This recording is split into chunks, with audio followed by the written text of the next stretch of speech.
Hello and welcome to the Film Whisperers, where two movie nerds talk all things movies with a contemporary lens. My name is Saj. And my name is Matt. Matt, I feel just heavy because we've been talking about all these really intense films, and I want to be perky about it, but I can't because it's just like, go and watch this movie that makes you feel like crap after. Yeah, I know.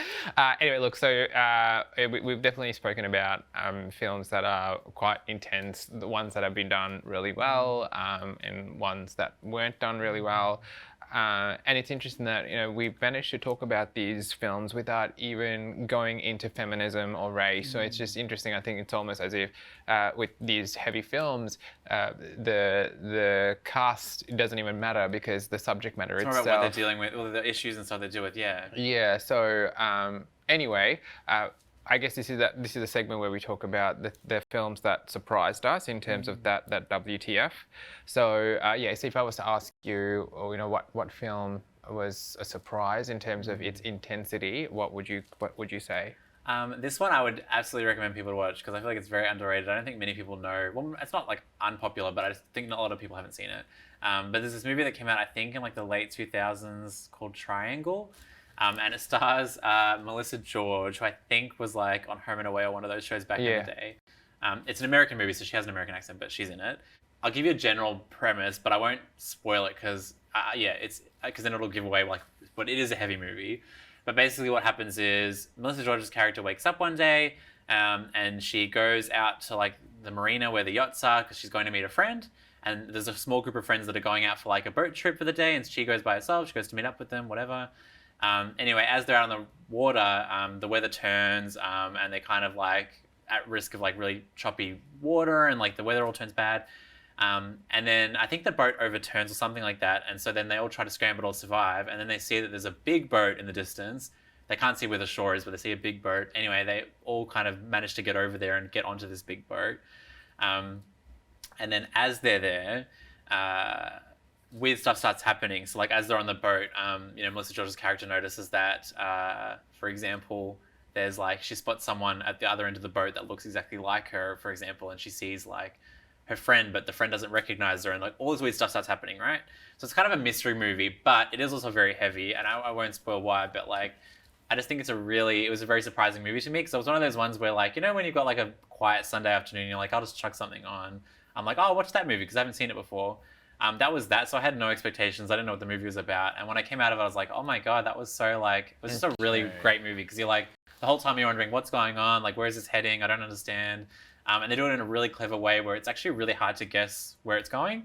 And then by the end, you're like, "Whoa!" Like it all kind of like Okay, so when we spoke earlier about what exactly is a heavy movie, we said that it does cover subject matter that is really quite dark, right? So is this like what would you say in summary, like what kind of subject matter would they cover that makes you feel uneasy about it? Yeah, without spoiling it, I think it just probably the part of it that's bleak is just like it has some quite dark themes and like issues that it deals with in relation to some of the characters, and it's not immediately clear that's the case. It kind of, as the movie goes on, you start to become aware of different things, and you're like, oh gosh, and actually by the end of it, you're like, wow, like there are dark themes in there, and it's quite so. But even if you don't feel the heaviness at the beginning, by the end of it, you do. If that makes sense. By the end of it, you're like, oh my god, that was actually really quite like full on and like unexpectedly heavy. So I know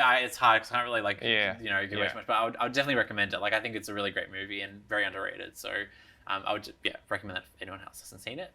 But that would be my WTF one. What about yourself? I think when it comes to WTF, I think we're both talking about this in a way that we didn't expect this film to be heavy, and it just ended up being heavy. Like, how you said you wanted to watch a movie on Sunday afternoon, just chuck something on, and here you had this film.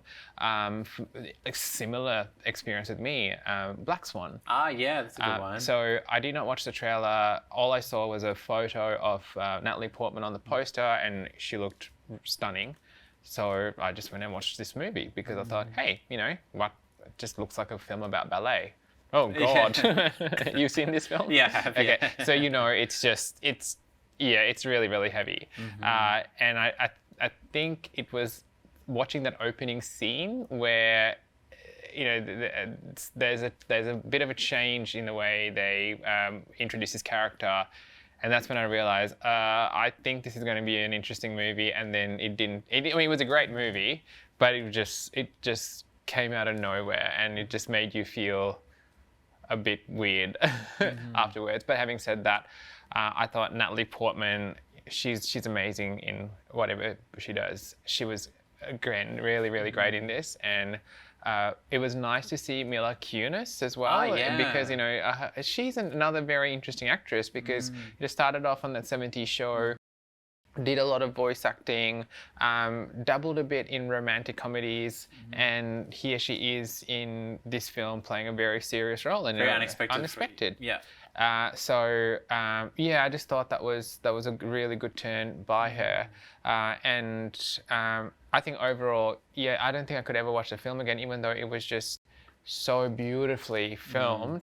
It was just that intensity, and that I just felt quite uneasy. It's very dark, right? Yeah. I remember feeling the same way. Like, I'm pretty sure similar to you. Like, I didn't really know anything about it aside from it was like about ballet or something. Yeah, exactly. And then you're going like, whoa, it actually like it's quite dark, and it's like it's full on to watch. Yeah, and I think if you talk about heaviness, maybe it's doubles a bit into mental illness, if I remember right. Yeah. And it's just she's kind of struggling to figure out what's real and what's not, and Winona Ryder's in it as well, isn't she? Yeah, exactly. I think that was a great turn by her as well, and if I remember right, that was considered to be one of her comeback roles, because she'd been kind of MIA for a while. Yes, exactly, and then she did Stranger Things and so on and so forth. But it was definitely an interesting movie. Yeah, I think so too. And actually, like, it was quite. I mean, obviously, like, it got nominated for Oscars and all this kind of stuff. But it's quite successful too. And I wonder, like, do you feel like heavy movies generally lend themselves to like awards seasons more, because like people like the big dramatic like stuff that makes you feel a lot and all that kind of stuff? Oh, 100%. I remember this is another heavy movie that I mean, not to talk about too much, but Mystic River, again, really heavy. Spotlight, again, really heavy. All of these films win. Precious, like all these movies are like quite heavy stuff, but like it's it lends itself really well because like award seasons, people are like they lap that kind of stuff up. They don't like the surface level stuff, whatever, but it's got like this like deep, emotions and stuff like that. So again, I think we should also just acknowledge that these films are great. They're good films. It's just you need to be in the right frame of mind to enjoy it. Yeah, that's what I mean. Like when we were saying earlier, like I enjoy watching heavy movies, like feeling something quite strong at the end of a movie.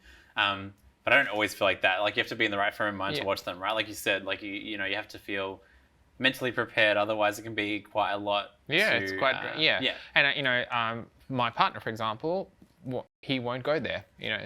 Because he doesn't want to. So for him, it's why put yourself through that. So and there are a lot of people like that. Same with my partner too. I think did we watch actually speaking of Black Swan, wasn't it Darren Aronofsky Mother at the cinemas? I actually thought it was quite good, but that was also pretty full on as well. That got quite dark towards the end exactly. as well. And it just got crazy. And it was funny. I think our partners hated it, but we liked it. That's what I mean. You have to be like in the right kind of headspace. But hopefully we've given you some food for thought, some movies to potentially check out if you're in the right headspace. Yeah, Saturday morning. Just while having your brunch, put one of these on. It'll make your day. Yep, totally. But thank you so much for joining us at home. You've been watching The Film Whisperers here on Bent TV, and we'll see you next time.